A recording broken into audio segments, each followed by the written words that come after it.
Mais qui fait ça? Qui utilise encore aujourd'hui une perche à selfie? Je crois sincèrement ne plus jamais en avoir revu autre part que dans des vidéos rappelant l'existence de cet objet. Comme l'overboard.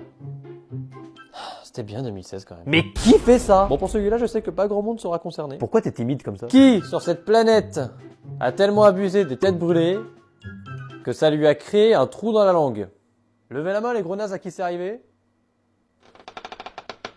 Comment c'est possible? Tu sais, l'acidité des têtes brûlées en billes, faut pas la sous-estimer. Alors, je vous arrête tout de suite quand je parle de trou dans la langue, j'ai pas eu un truc similaire au trou qu'il y a dans les murs de SNK. Disons qu'une partie de ma langue a fondu avec l'acidité et je peux vous jurer que tout ce qui vient se poser après sur cette petite partie qui a fondu, ça pique! Donc faites gaffe. Morale de cette histoire, les têtes brûlées en barre, c'est mieux. Non. Enfin, oui, un peu. Mais qui fait ça? J'ai déjà parlé des gens qui allaient aux toilettes avec leur téléphone pour une durée beaucoup trop longue pour que ce soit normal. Là, j'ai une variante. Qui, en sortant de la douche, reste plus de 20 minutes avec sa serviette enroulée autour de lui tout en étant sur son téléphone, en attendant que ça sèche.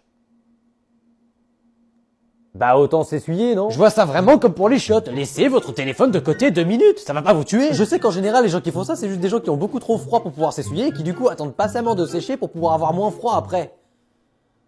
Mais dans tous les cas, t'auras froid!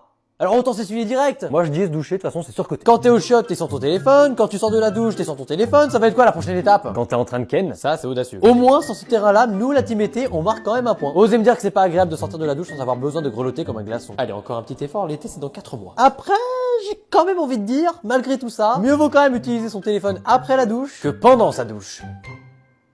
Là c'est grave. Oh, comment il vous juge?